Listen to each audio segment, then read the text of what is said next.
Hello, everybody. Welcome back to another episode of Hometown Heroes Podcast with your host, Thomas Fallon. Today, we have Mrs. Mitchell. Thank you so much for coming on. Thanks, Thomas. Thanks for having me. No It's a problem. pleasure. No problem. So first, tell us a little bit about what Warren Fab does and specializes in.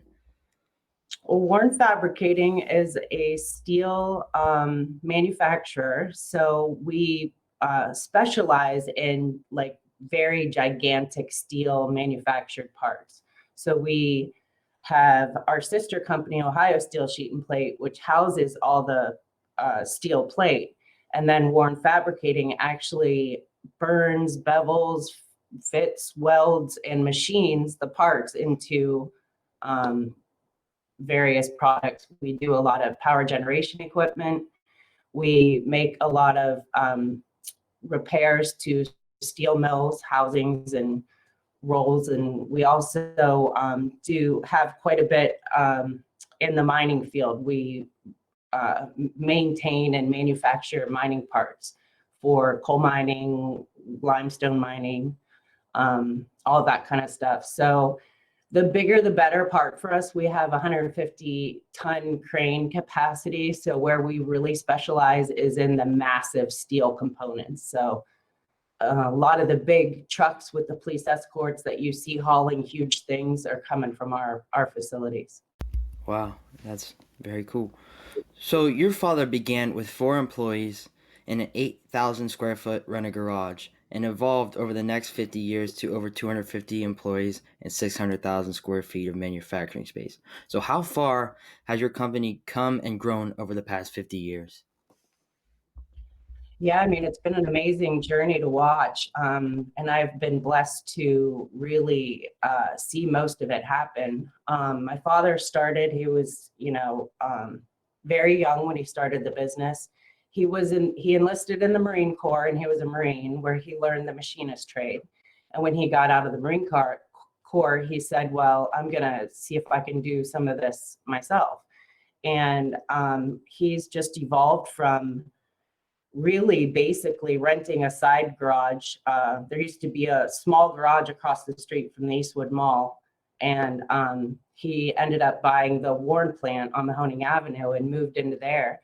And then in the mid 80s, he actually purchased the old GATX complex in Hubbard and has expanded into there. And that's when we really started growing, building the really large sized machining and steel components that we build now. So it's been amazing to watch. I always say I've been blessed to watch my father actually achieve the American dream, because he really started with absolutely nothing. And over the years, just worked really hard, took some risks, and it's been amazing to watch it pay off. For sure. So you know how you took after your father and now your kids. So how heartwarming is it to have your kids involved in the business just like you in that third generation? It's amazing to have the kids want to be involved. I have 3 children, and 2 of the 3 are here with me every day. And my father passed away in 2008. So spending being able to be with him for 20 years while he taught us the business. Every day I walk the floors here, and I'm reminded of my dad everywhere I go, in the office spaces and out in the shops, and all of the things that he taught us along the way. And just to have the opportunity to pass that knowledge off to my children, and that they want to be involved. I call them third generation in training. It's really exciting. It's exciting to see them here and learning, and there's a lot to learn, and they've got a long way to go, but they're both super interested and really excited to be involved. And I'm excited to see where they're able to take the business for a third generation. I know you just talked about it a little bit, but what lessons did your father teach you, not only about the way to run the business, but about life? Well, I think the most important lesson that our father told us was to not let fear dictate the outcome of our lives. There's a lot, when our father died in 2008, I was 38 years old, my brother was 39 years old, and we had an immense amount of responsibility. almost immediately after his death was very sudden. We weren't prepared for it.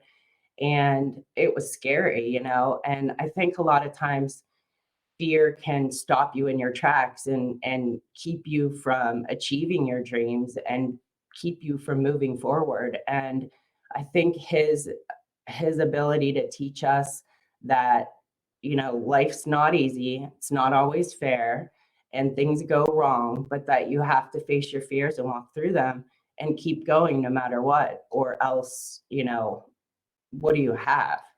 So he was a good dad and a good boss, and he taught us the value of a work ethic, and I think what he taught us just about life's not fair and life's not always going to go your way, and you better be prepared for it. I mean, nothing's easy. Nothing worth having comes that easily. So you've got to be able to think through things and push through the hard times and enjoy the good times because they come too. But I think just preparing us for a life that is going to throw you at curveballs, and you better be prepared to catch them, was really important for us, because I think just the way the whole thing happened when he passed, it could have been really easy for us to just sell the business and not want to deal with any of the problems or headaches. But that wasn't how he raised us to be. He raised us to carry on and make sure that we take care of the people that have taken care of us for many, many years. And that's what we intend to do. And I'm just happy to know that my kids are willing to do the same thing for our employees and the people that have worked so hard for us.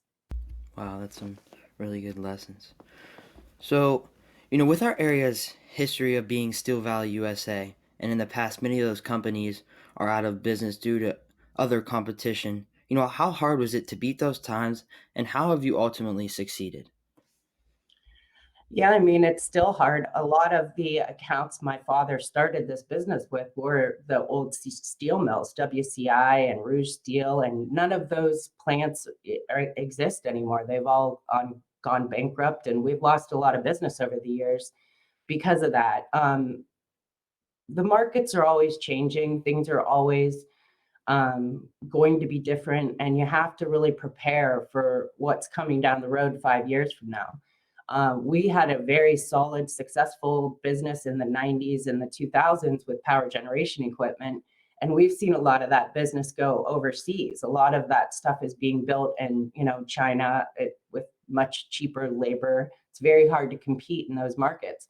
But you have to be willing to look forward, look toward the future, see what other opportunities are out there. And then you have to be willing to invest in changing your product lines and your abilities to be able to adapt to what's next. Very recently, we've decided we want to be known as 100% manufactured in America. We're going after business that is 100% American made in the USA.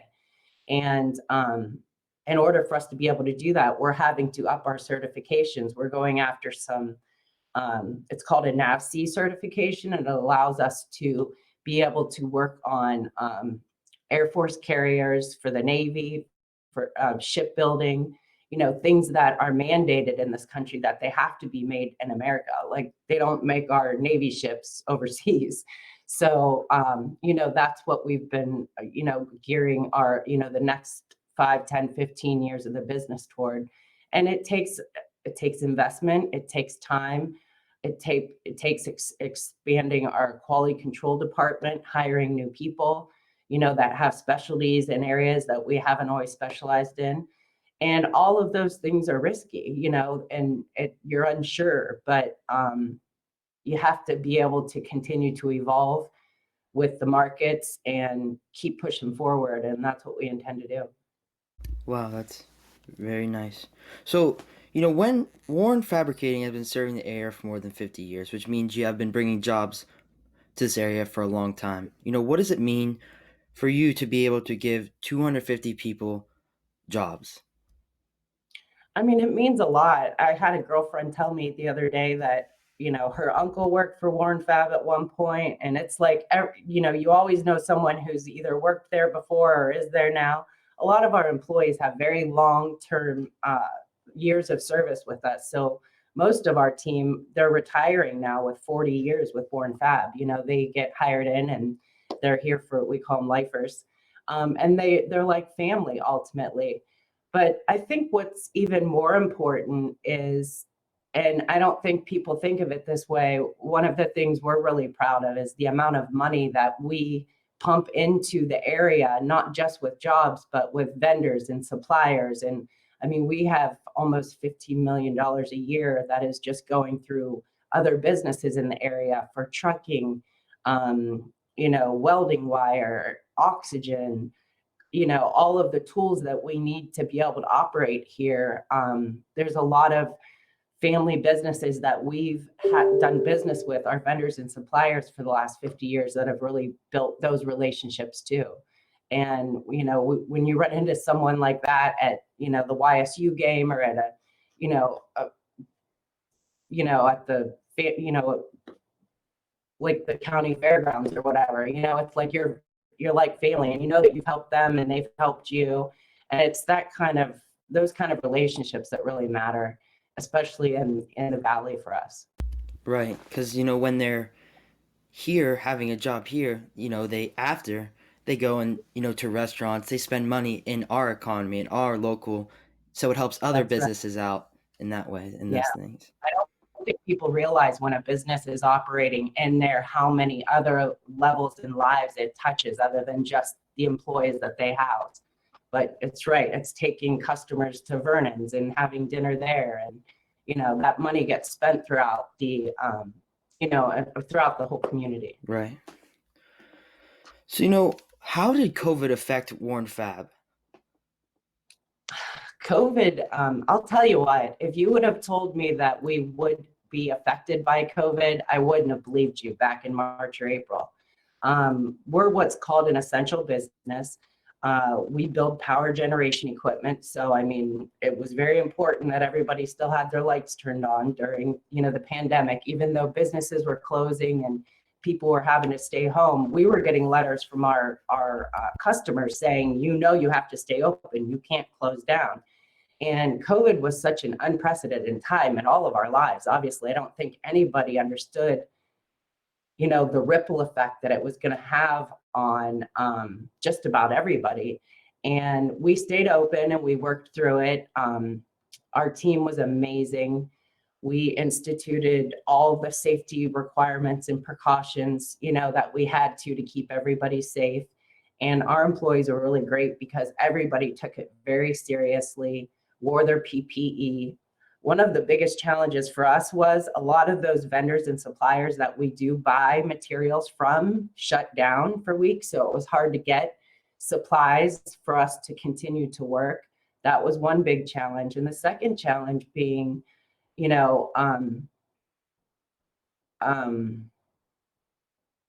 just working, like we usually work in teams. Like we'll have 4 or 6 people working together on a job, and then we had to somehow try to keep our shipping schedule by separating people out. Like they had to start social distancing, and instead of having 6 people on a job, we had to put 2 people on a job. And that was difficult because 6 people can do a lot more work than 2 people can at one time. So just rearranging our, shop schedules, and we added another shift so that some of that work that wasn't getting done on first shift was getting done on second shift.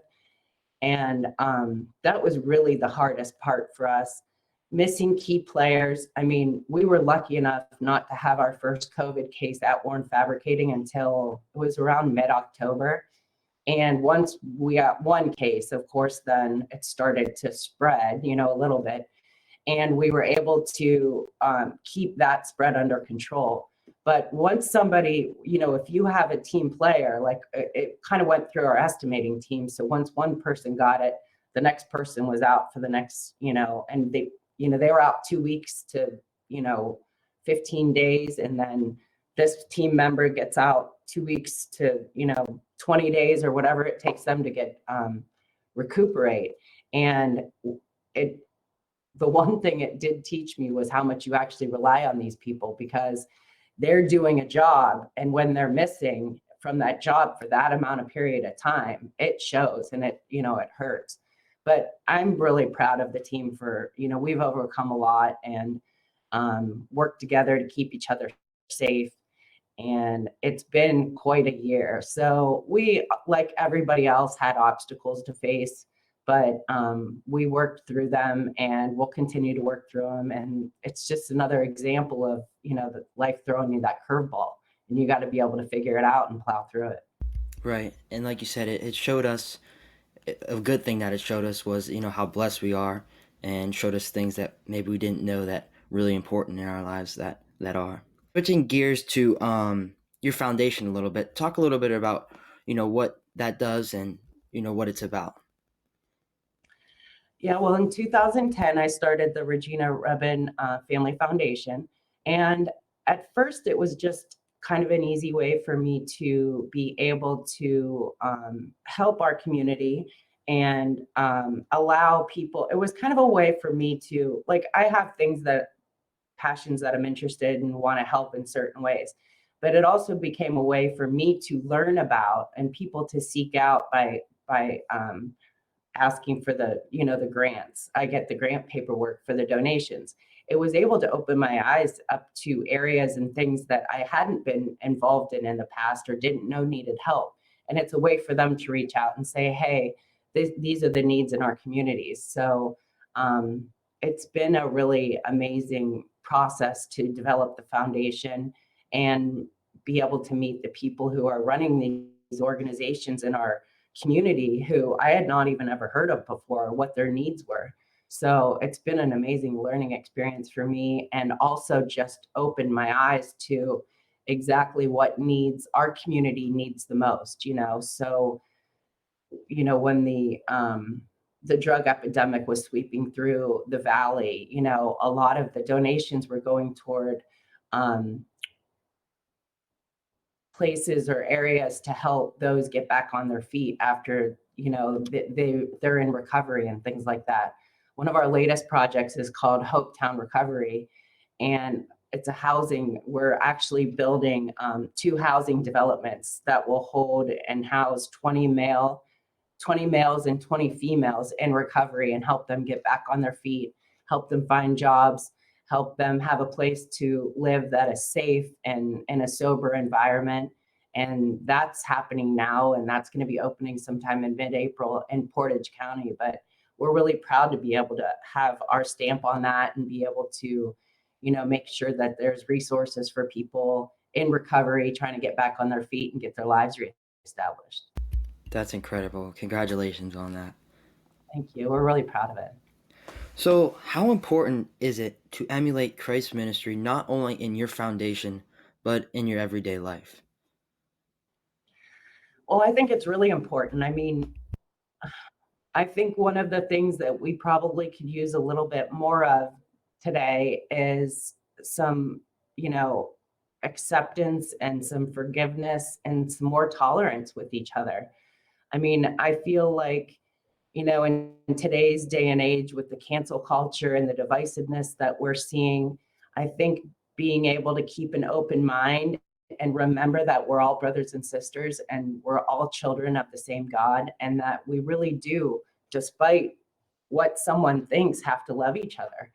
And removing the judgment, we all grow up with judgment and think certain things, and to be able to keep an open mind and learn about someone else's story or why they're in a predicament that they are and why they need help, and to be open minded to that and be able to offer resources, like Christ did.